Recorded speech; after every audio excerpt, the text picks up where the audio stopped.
दोस्तों स्वागत है आपका बिहार न्यूज में। दोस्तों मैं हूं फिरदौस गनी और आप देख रहे हैं केडीबी लाइव। दोस्तों आज हो चुका है 6 अक्टूबर 2021। तो आज की बिहार की टॉप न्यूज लग रहे हैं आपके लिए। दोस्तों वीडियो स्टार्ट करने से पहले आपसे एक रिक्वेस्ट है, अगर आप नए आए इस चैनल पर तो फिर चैनल को सब्सक्राइब करके बेल आइकन को भी प्रेस कर दीजिए और साथ में वीडियो को लाइक कर दीजिए, अपने दोस्तों के साथ शेयर भी कीजिए। तो चलो दोस्तों स्टार्ट करते हैं आज की पूरे बिहार की टॉप न्यूज।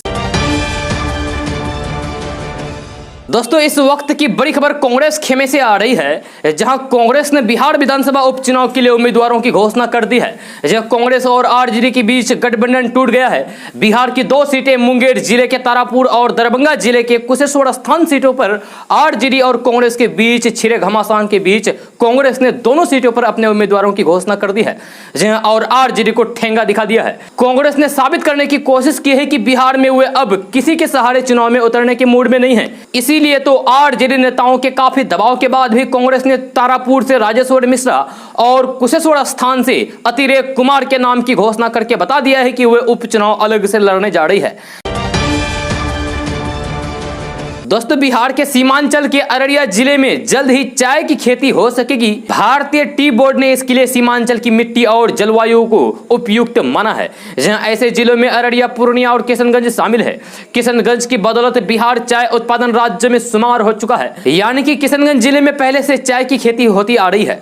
जहाँ अररिया जिले में चाय की खेती को अमली जमा पहनाने की कोशिश की जा रही है। जल्द ही इसको लेकर काम शुरू कर दिया जाएगा, जहाँ इससे सैकड़ों लोगों को रोजगार मिलेगा, साथ ही कृषि क्षेत्र से जुड़े लोगों को भी काफी फायदा होगा। जहां फिलहाल अररिया जिले के 10,000 हेक्टेयर से अधिक भूभाग पर इसकी खेती किए जाने की कार्य योजना है।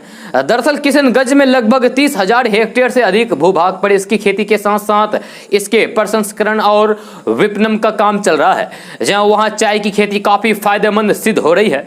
अब व्यापारी इसका विस्तार सीमांचल के जिलों पूर्णिया, कटिहार और अररिया में भी करना चाहते हैं। इसे लेकर प्रशासनिक स्तर पर भी बात चल रही है, जहां अगर सब कुछ ठीक रहा तो फिर सीमांचल में सबसे पहले अररिया जिला चाय उत्पादन के क्षेत्र में दार्जिलिंग की तर्ज पर अधिकारी के क्षेत्र में खेती को विकसित करेगा। जी हां, जानकारी देते हुए किशनगंज के व्यापारी सुनील ने बताया है कि किशनगंज में अभी ये खेती काफी अच्छी चल रही है।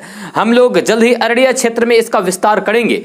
दरअसल चाय पत्ती की खेती के लिए जरूरी है कि एरिया वाटर लॉन्गिंग हो नहीं हो। इसके लिए हाईलाइट क्लाइमेट, रेनफॉल आदि का ध्यान रखना पड़ता है। खास बात यह है कि सीमांचल क्षेत्र में ये सभी चीजें मौजूद है, इसीलिए खेती फायदेमंद है। अगर इस क्षेत्र के किसान भी अन्य चीजों के अलावा चाय की खेती करते हैं तो फिर क्षेत्र के लिए काफी अच्छा रहेगा। दोस्तों उत्तर प्रदेश के लखीमपुर खीरी का मामला अब सुप्रीम कोर्ट पहुंच गया है। मामले को लेकर 2 वकीलों ने सुप्रीम कोर्ट में याचिका दायर की है। इसमें सुप्रीम कोर्ट की निगरानी में घटना की न्यायिक जांच सीबीआई से कराने की मांग की गई है। जहां साथ ही गृह मंत्रालय और पुलिस को प्राथमिकी दर्ज करने और फिर लखीमपुर खीरी कांड में शामिल लोगों को दंडित करने का निर्देश देने की मांग की गई है। आपको बता दें कि रविवार को हुई इस घटना में 8 लोगों की जान चली गई है। किसानों की हत्या के आरोप में बीजेपी के नेता और गृह राज्य मंत्री के बेटे आशीष मिश्रा मोनू समेत 14 के खिलाफ किसानों की ओर से मुकदमा दर्ज कराया गया है।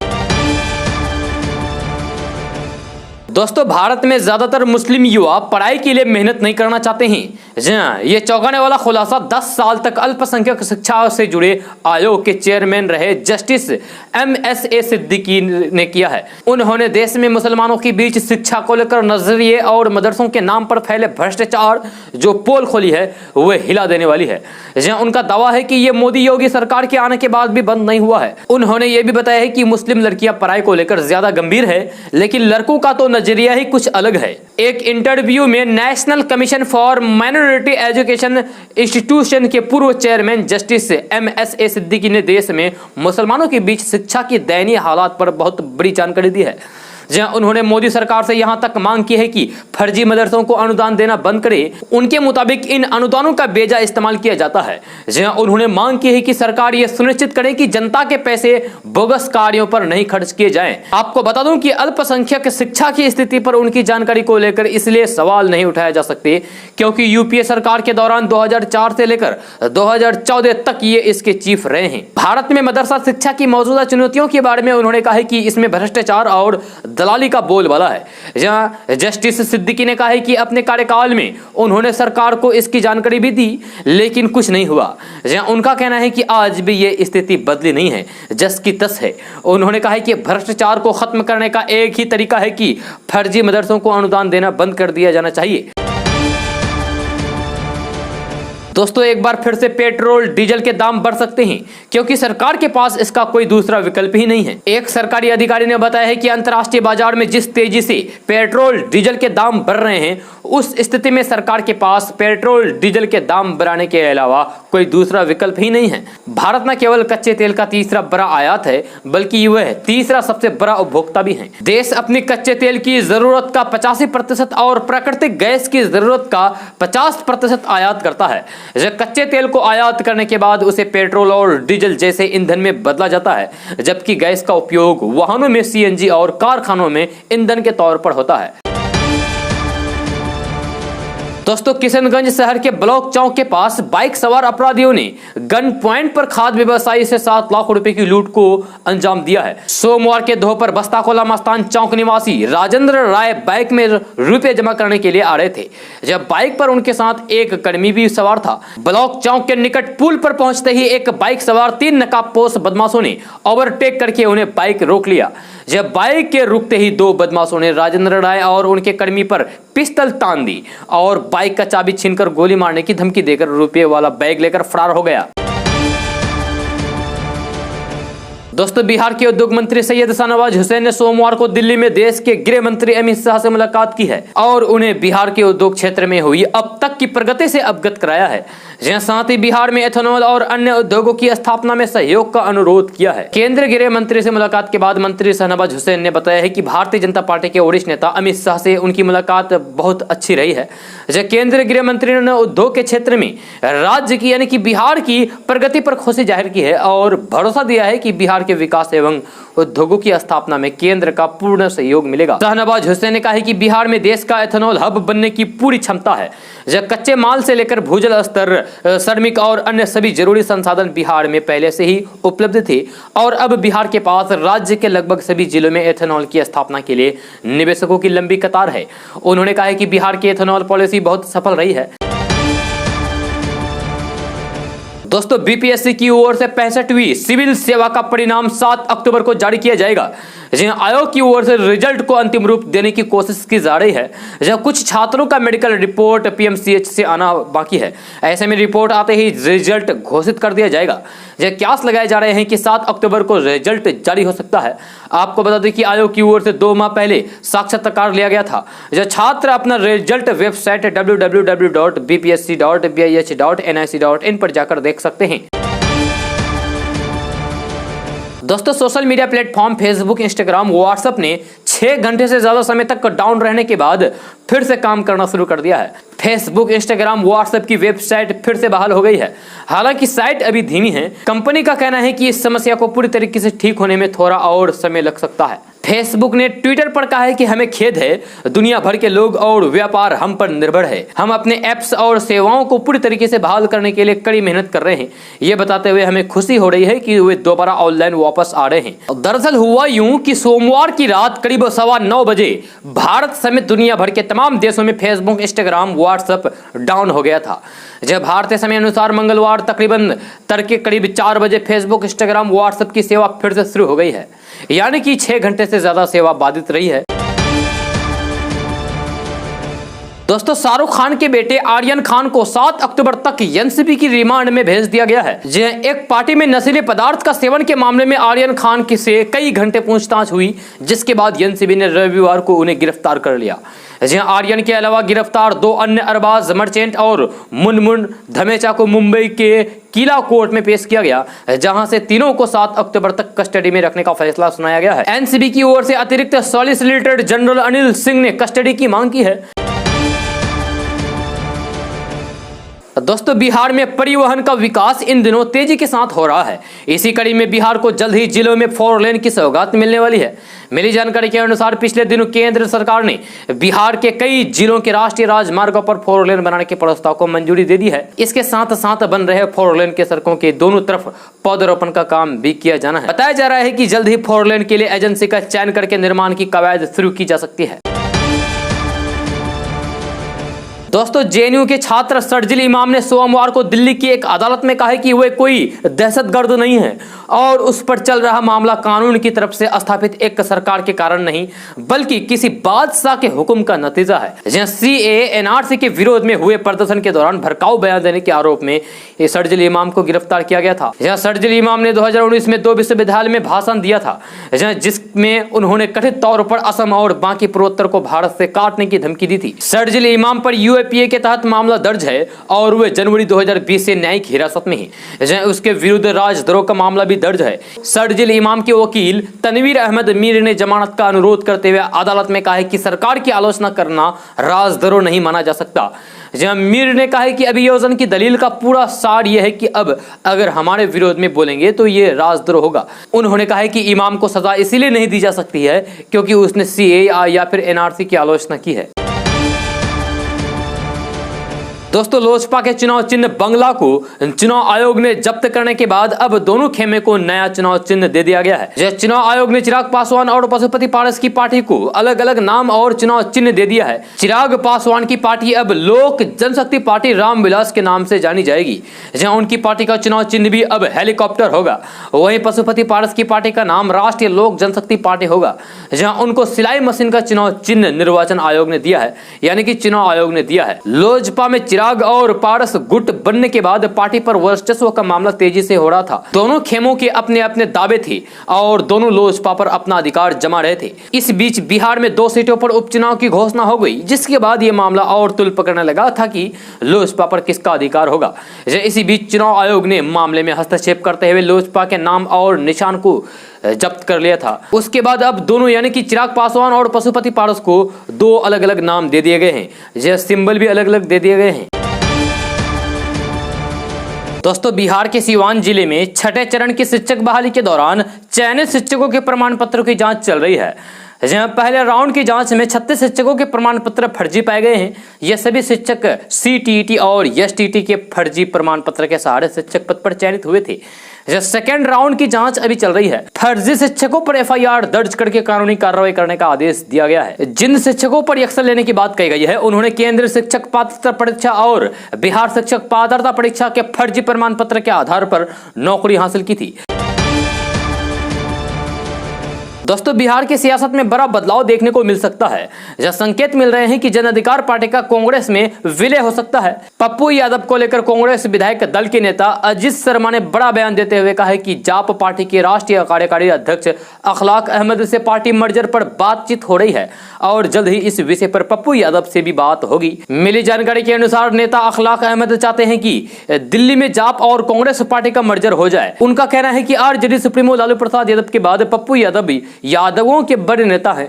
पप्पू यादव की पार्टी के कांग्रेस में मर्ज होने से बड़ा फायदा होगा। आपको बता दें कि पप्पू यादव की पत्नी रंजित रंजन कांग्रेस में अभी भी है और वे कांग्रेस की सांसद भी रह चुकी हैं। इसी बीच पप्पू यादव ने भी एक बड़ा बयान देते हुए कहा है कि पूरे देश में किसानों पर जुल्म हो रहा है, महंगाई चरम सीमा पर है और युवा आत्महत्या करने पर मजबूर हैं। कॉमन आदमी परेशान है और जातियों की नफरत को हम लोग जी रहे हैं। ऐसे में कांग्रेस को मजबूत होना चाहिए। मैं ऐसा मानता हूं कि कांग्रेस ही अभी बिहार में आरजेडी से अलग होकर फिर से अपनी विचारधारा के साथ नए बिहार के रिफॉर्म की बात करेगी तो हमारी पार्टी निश्चित रूप से कांग्रेस को सपोर्ट करेगी। पप्पू यादव कांग्रेस का साथ देने के लिए तैयार है। कांग्रेस के साथ जाने को लेकर पार्टी के नेताओं के साथ बैठक करके फैसला लिया जाएगा। दोस्तों बिहार में कई लोग ऐसे हैं जिनके पास पूर्वजों की जमीन है और उनके पूर्वज जैसे कि दादा परदादा जीवित नहीं हैं। आज इसी विषय में कानून के अनुसार जानने की कोशिश करेंगे कि बिहार वासी पूर्वजों की जमीन को अपने नाम से कैसे करेंगे। जहां पहला उपाय के बारे में बात करें तो अगर आपकी जमीन पुश्तैनी है तो आप भाइयों के बीच बंटवारा करें। इसके बाद निबंधन कार्यालय जाकर सभी भाई अपने अपने नाम से जमीन की रजिस्ट्री करा लें, जब वह जमीन आपके नाम हो जाएगी। इसके लिए मात्र 100 रुपए खर्च होंगे। इसके बाद जमीन का लगान रसीद भी आपके नाम से कट जाएगा। दूसरा नियम की बात करें तो पूर्वजों की जमीन को अपने नाम से कराने के लिए आपको संपत्ति क्षेत्र अधिकार वाले सिविल न्यायालय में उत्तराधिकार प्रमाण पत्र के लिए एक आवेदन दर्ज करना होगा। साथ ही साथ मृतक के मृत्यु प्रमाण पत्र जमा करना होगा। इसके बाद न्यायालय उत्तराधिकार प्रमाण पत्र जारी करेगा। इसके लिए आप वकील से सलाह ले सकते हैं। तीसरे नियम के बारे में बात करूं तो तीसरा नियम है बिहार के हुए 20 जिले जहां जमीन का सर्वे किया जा रहा है, उन जिलों के लोग वंशावली बनाकर सर्वे अधिकारी के पास जमा करें। इसके बाद पूर्वजों की जमीन अपने आप आपके नाम हो जाएगी, जहां साथ ही साथ आपके नाम से जमीन का खतियान भी बन जाएगा।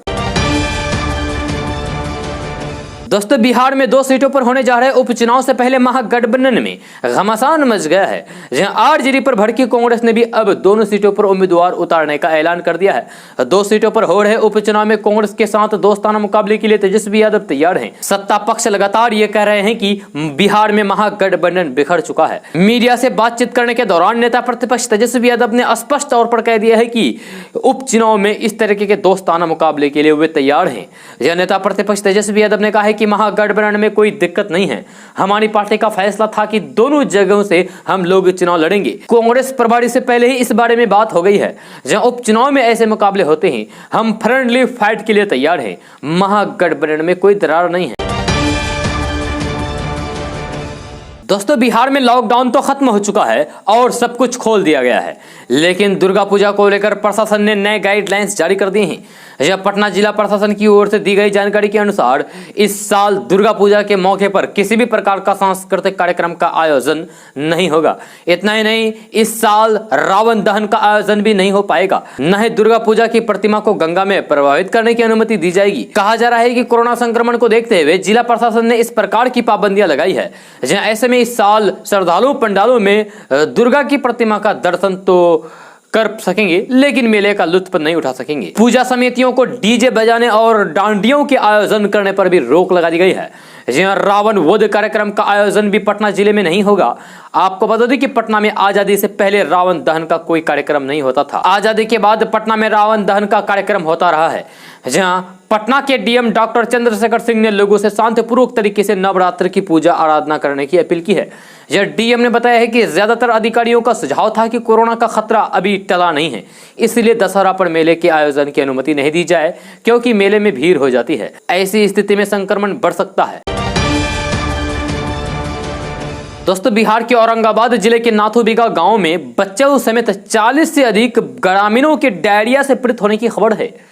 जब बिहार के स्वास्थ्य विभाग ने दावा किया है कि गांव में एक मेडिकल टीम भेजी गई है, लेकिन निवासियों ने कहा है कि अभी तक कोई भी टीम उनसे मिलने नहीं आई है। विभाग ने कहा है कि ग्रामीणों ने दावा किया है कि उनका इलाज पंजीकृत चिकित्सकों यानी कि आरएमपी द्वारा किया जा रहा है। औरंगाबाद जिले के नाथूबिगा पंचायत सदस्य आरपी मांझी ने कहा है कि ग्रामीण पिछले 1 सप्ताह से दस्त की चपेट में हैं। उनमें से कई चलने में असमर्थ हैं। जब ग्रामीण आरएमपी दवाओं के साथ उनकी सहायता करते हैं, जब उनमें से कई को खारा ग्लूकोज दिया गया है। आपको बता दें कि नीति आयोग ने 1 अक्टूबर को ही एक रिपोर्ट जारी किया है, जिसमें कहा गया है कि बिहार का स्वास्थ्य ढांचा नीचे से ऊपर है, यानी कि सबसे नीचे है। 1 लाख लोगों के लिए केवल 6 बेड उपलब्ध हैं। ऐसे में ये डायरिया का मामला और बढ़ गया तो फिर बहुत ही मुश्किल हो जाएगी।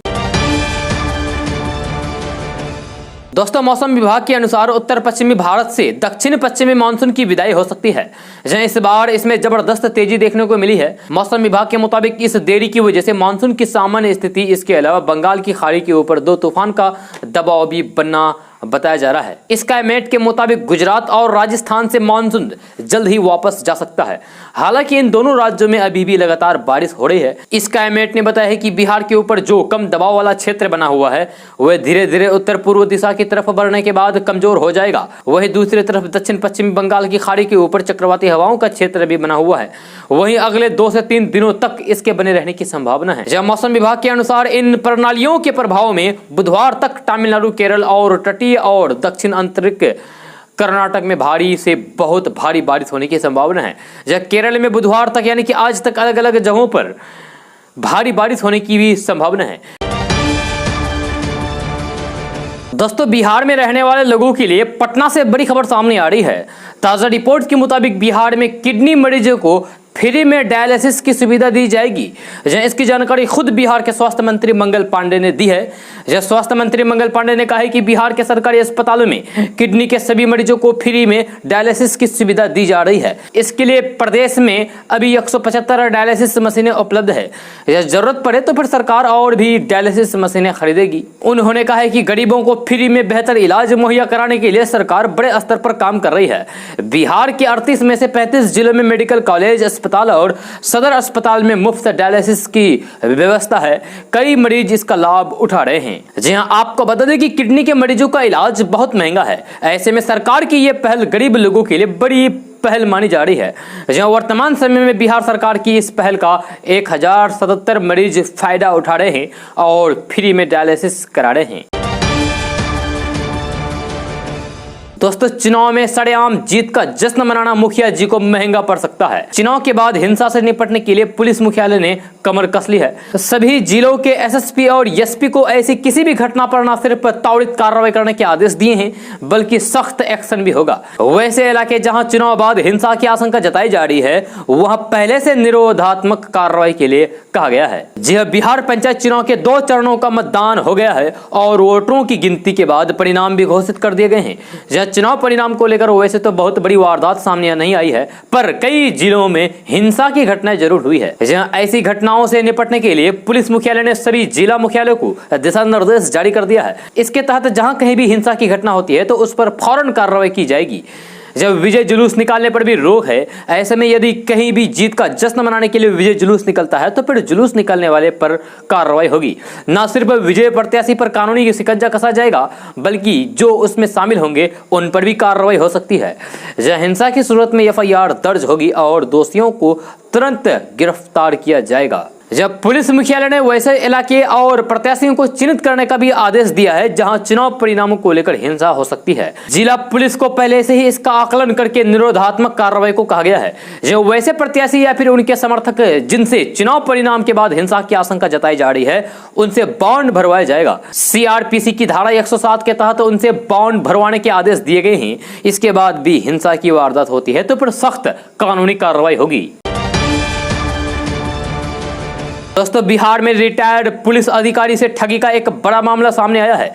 दिल्ली के एक ट्रैवल एजेंसी के नाम पर बिहार पुलिस के रिटायर्ड डीजी अशोक कुमार गुप्ता से 1 लाख रुपए की ठगी कर ली गई है। इस मामले में ठगी के शिकार हुए डीजी अशोक कुमार गुप्ता ने पटना के गांधी मैदान थाने में ट्रैवल एजेंसी के निदेशक समेत 5 सदस्य के खिलाफ एफआईआर दर्ज कराया है। डीजी अशोक कुमार गुप्ता का आरोप है कि पिछले अगस्त महीने में राजधानी पटना के गांधी मैदान थाना क्षेत्र के ही एग्जीबिशन रोड में एक होटल में दिल्ली की ट्रैवल एजेंसी का शो चल रहा था। दोस्तों, नीति आयोग की रिपोर्ट को लेकर बिहार की राजनीति लगातार गर्म है। एक तरफ जहां विपक्ष ने नीति आयोग की रिपोर्ट में बिहार की फिसड्डी होने पर नीतीश सरकार को घेरा है, तो वहीं सत्ताधारी जेडीयू और मुख्यमंत्री नीतीश कुमार ने नीति आयोग पर ही गंभीर सवाल खड़े कर दिए हैं। ऐसे में अब बीजेपी ने नीति आयोग पर सवाल खड़ा करने को गलत करार दिया है। जब बीजेपी प्रदेश अध्यक्ष संजय जायसवाल ने पटना में कहा है कि नीति आयोग पूरे देश को एक मानते हुए रिपोर्ट बनाती है, किसी राज्य के लिए अलग से रिपोर्ट नहीं बनाया जाता है। आरजेडी और कांग्रेस के कुशासन के लिए नीति आयोग को दोष देना ठीक बात नहीं है। उन्होंने कहा कि यदि हमें अपने राज्य का विकास करना है तो फिर सबसे पहले जनसंख्या नियंत्रण करना होगा।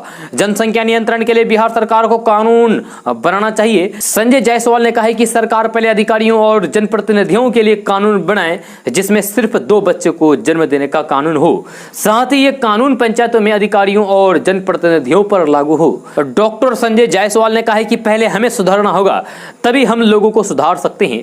जहां डॉक्टर संजय जायसवाल ने कहा कि जनसंख्या नियंत्रण के लिए बिहार में बांग्लादेश जैसे काम होना चाहिए। बिहार के किसी भी धर्म गुरुओं को भी जनसंख्या नियंत्रण कानून के लिए आगे आना होगा। हमें जनसंख्या नियंत्रण पर गंभीर होकर बात करनी होगी, क्योंकि 4 साल पहले जनसंख्या के मामले में बिहार यूपी लगभग बराबर था, लेकिन आज उत्तर प्रदेश 3.6 से घटकर 2.5 हो गया है और बिहार 3.5 से घटकर 2.5 हो गया है। दोस्तों रबी का मौसम आ रहा है और ऐसे में किसानों को खाद की सख्त जरूरत पड़ेगी। बिहार के कृषि मंत्री अमरिंदर प्रताप सिंह से जो जानकारी मिली है उससे मामला गंभीर हो जाता है। जी हां, कृषि मंत्री अमरिंदर प्रताप सिंह की माने तो बिहार को जितना खाद का आवंटन हुआ है उसके मुताबिक खाद की आपूर्ति अक्टूबर माह में बेहद कम हुई है। कृषि मंत्री अमरिंदर प्रताप सिंह ने पूरे आंकड़े के साथ जानकारी दी है और कहा है कि बिहार को खाद की कितनी जरूरत है और कितना आवंटन अभी तक हुआ है। जहां अमरिंदर प्रताप सिंह ने कहा है कि बिहार के किसानों को खाद की कितनी जरूरत पड़ती है। इसके साथ ही कृषि मंत्री ने बताया है कि वे केंद्रीय कृषि मंत्री से बात करने के लिए दिल्ली जाएंगे और इस समस्या को बताएंगे। दोस्तों बिहार के स्वास्थ्य व्यवस्थाओं को लेकर पिछले सप्ताह नीति आयोग की एक रिपोर्ट आई थी, जिसके बाद से बिहार में लगातार राजनीति तेज है। जहां सत्ता पक्ष और विपक्ष की ओर से इस मामले पर कई बयान सामने आ चुके हैं। सोमवार को मुख्यमंत्री नीतीश कुमार ने भी नीति आयोग की रिपोर्ट पर सफाई दी थी।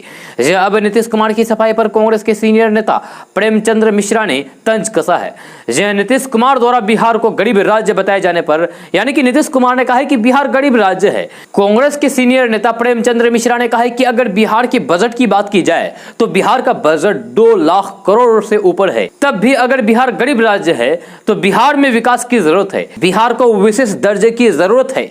अगर ये तमाम तरह की बातें सीएम खुद कहते हैं तो ये समझने को पर्याप्त है कि नीतीश कुमार ने इतने सालों में कोई काम नहीं किया है।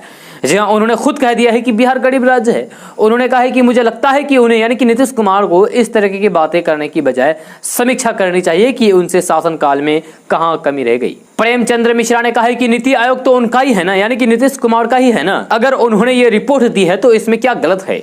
ये तो उन्हीं का रिपोर्ट है। ये सच है कि अगर 1 लाख की आबादी पर अगर 6 बेड हैं तो फिर ये सच्चाई है कि देश के अन्य राज्यों की तुलना में ये बहुत कम है। दोस्तों पंजाब समेत राजस्थान छत्तीसगढ़ में आंतरिक कलह से जूझ रही कांग्रेस की राह आगे आसान नहीं दिखती है। तो बिहार में होने वाले उपचुनाव में आरजेडी ने कांग्रेस को बिल्कुल भी तवज्जो नहीं दी और उम्मीदवार घोषित कर दिए। जहां इस तरह कांग्रेस को उत्तर प्रदेश बिहार के बाद अब पश्चिम बंगाल में अपने अस्तित्व की लड़ाई लड़नी पड़ेगी, जो उसके लिए आसान नहीं होगा। आपको बता दें कि पश्चिम बंगाल में पिछले विधानसभा चुनाव में कांग्रेस 44 सीटों के साथ प्रमुख विपक्षी पार्टी थी, लेकिन इस बार बीजेपी ने उनसे यह स्थान छीन लिया। बंगाल में कांग्रेस को बीजेपी ने पीछे छोड़कर मुख्य विपक्षी का स्थान कब्जाया। आपको यह भी बता दूं कि टीएमसी से दोस्ती निभाते हुए कांग्रेस ने भवानीपुर से इस बार उपचुनाव नहीं लड़ा था। अगर बंगाल में कांग्रेस की ताकत की बात करें तो 2016 के चुनाव के बाद विधानसभा में 44 विधायकों के साथ वे दूसरी सबसे बड़ी पार्टी थी, लेकिन अब 2021 विधानसभा चुनाव के बाद उसके पास राज्य से एक भी विधायक नहीं है। दोस्तों बिहार में रहने वाले लोगों के लिए बड़ी खबर सामने आ रही है। ताजा रिपोर्ट के मुताबिक वित्त विभाग से मंजूरी मिलने के बाद राज्य में उच्च माध्यमिक विद्यालय में प्रधानाध्यापकों की 5334 पदों पर भर्ती की जाएगी। इसको लेकर शिक्षा विभाग की ओर से अधिसूचना जारी कर दी गई है। जहां खबर के अनुसार इन पदों पर भर्ती को लेकर बहुत जल्द इसका प्रस्ताव बिहार लोक सेवा आयोग के पास भेज दिया जाएगा। इसके बाद बिहार लोक सेवा आयोग भर्ती प्रक्रिया को पूरी करने के लिए नोटिफिकेशन जारी करेगा और भर्ती की प्रक्रिया शुरू की जाएगी। दोस्तों बिहार के पटना से बड़ी खबर सामने आ रही है। ताजा रिपोर्ट के मुताबिक पटना गया डोभी सड़क साल 2022 के दिसंबर महीने तक तैयार हो जाएगा और इस सड़क पर गाड़ियां भी दौड़ने लगेगी। जी हां, खबर के मुताबिक बिहार के पथ निर्माण मंत्री नितिन नवीन ने सोमवार को पटना से डोभी नेशनल हाईवे का निरीक्षण करने के बाद यह जानकारी दी है। साथ ही साथ उन्होंने कहा है कि इस सड़क पर 9 बाईपास भी बनाए जाएंगे, इसकी तैयारी चल रही है। आपको बता दें कि मंत्री ने अधिकारियों और इंजीनियरों को पटना गया डोभी सड़क को दिसंबर 2022 तक पूरा करने का निर्देश दिया है।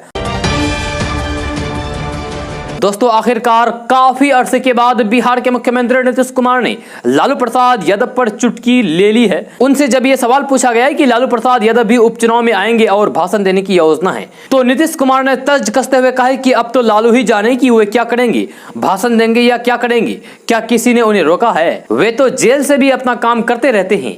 जहां विधानसभा उपचुनाव में आरजेडी कांग्रेस की टूट पर बिहार के मुख्यमंत्री नीतीश कुमार ने कहा कि खबरों में हम भी देख रहे हैं, हर पार्टी का अपना हिसाब होता है, लोग तरह तरह की बात बोलते रहते हैं। उन्होंने कहा कि 2 सीटें हमारी रही है, अब इन सीटों पर एनडीए की ओर से साझा उम्मीदवार खड़े हुए हैं, दोनों जदयू से हैं, आज नामांकन कर रहे हैं।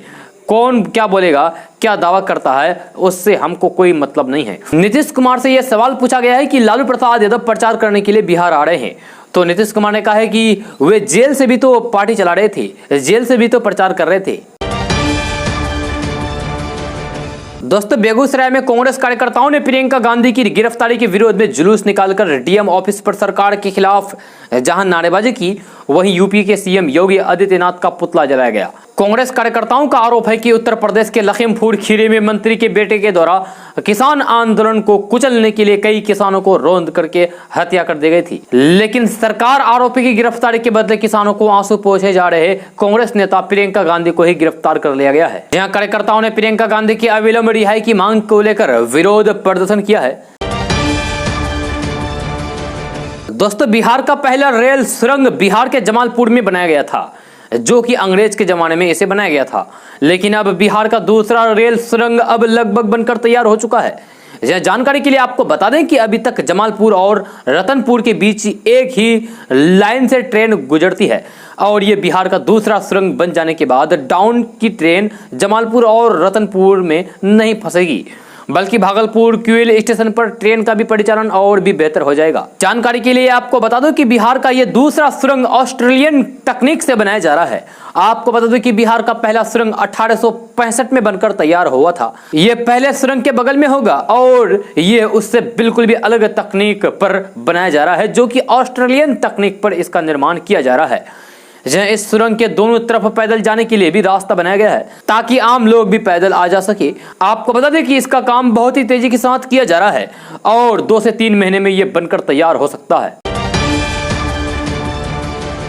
दोस्तों आरजेडी के 2 दिवसीय प्रशिक्षण कार्यक्रम में कल RJD supremo Lalu Prasad Yadav online Delhi से जुड़े। इस दौरान उन्होंने आरजेडी नेताओं को राजनीति का पाठ पढ़ाकर चुनाव को लेकर होमवर्क भी दिए। साथ ही उन्होंने कानून व्यवस्था और बिहार के विशिष्ट राज्य के दर्जे की मांग को लेकर जदयू और नीतीश कुमार को निशाने पर लिए। इस कार्यक्रम में विधानसभा नेता प्रतिपक्ष तेजस्वी यादव, शिवानंद तिवारी, अब्दुल बारी सिद्दीकी सहित आरजेडी के वरिष्ठ नेता मौजूद रहे। जहां आरजेडी सुप्रीमो लालू प्रसाद यादव ने जातीय जनगणना को लेकर कहा है कि हम इसके लिए शुरू से लड़ाई लड़ रहे हैं और जब तक ये नहीं हो जाती है तब तक आरजेडी लड़ाई छोड़ने वाली नहीं है। वहीं उन्होंने कहा है कि जातीय जनगणना से पिछड़ों का विकास होगा। उन्होंने कहा है कि गणना नहीं होने से बजट का आवंटन नहीं हो पाता है, इसके चलते ये वर्ग और पिछड़े ही रह जा रहा है। साथ ही उन्होंने कहा है कि जातिगत जनगणना को लेकर हमारी लड़ाई जारी रहेगी। वहीं उन्होंने कहा है कि जातिगत जनगणना को लेकर सुप्रीम कोर्ट में जो हल्फनामा दी गई है वे सही नहीं है। वहीं लालू प्रसाद यादव ने बिहार को विशेष राज्य के दर्जे को लेकर जदयू और बिहार के सीएम नीतीश कुमार पर निशाना साधा है। उन्होंने कहा है कि नीतीश कुमार कहते थे कि जो बिहार के विशेष राज्य के दर्जे देंगे वे उन्हीं से हाथ मिलाएंगे, लेकिन अब नीतीश कुमार ये सब भूल गए हैं। उनकी ही पार्टी अब सरेंडर कर दिया है। उन्होंने कहा है कि अब बीजेपी के साथ नीतीश कुमार है तो नीतीश कुमार को बिहार को विशेष राज्य के दर्जे की मांग करनी चाहिए। तो दोस्तों आज का न्यूज़ बस यहीं तक। कैसा लगा जरूर अपना सुझाव दीजिएगा नीचे कमेंट बॉक्स में कमेंट करके। अगर आप नए आए इस चैनल पर तो फिर चैनल को सब्सक्राइब करके बेल आइकन को भी प्रेस कर दीजिए और साथ में वीडियो को लाइक कर दीजिए, अपने दोस्तों के साथ शेयर भी कीजिए। तो चलिए दोस्तों फिर मिलते हैं अगले वीडियो में। जय हिंद, जय बिहार।